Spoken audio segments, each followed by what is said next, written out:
Ano, magkano po isa? Pag dito galing, 7 lang. Pagdating sa Maynila, 20 na.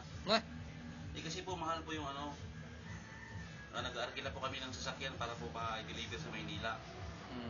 Kung dito lang po, mura po dito.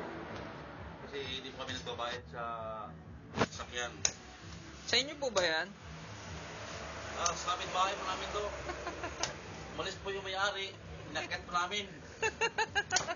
Tapos bibenta nyo. Yun po yung ginagawa namin rito, yung palakalan dito. Pag wala po yung may-ari, salakayin po ng mga ibang tao.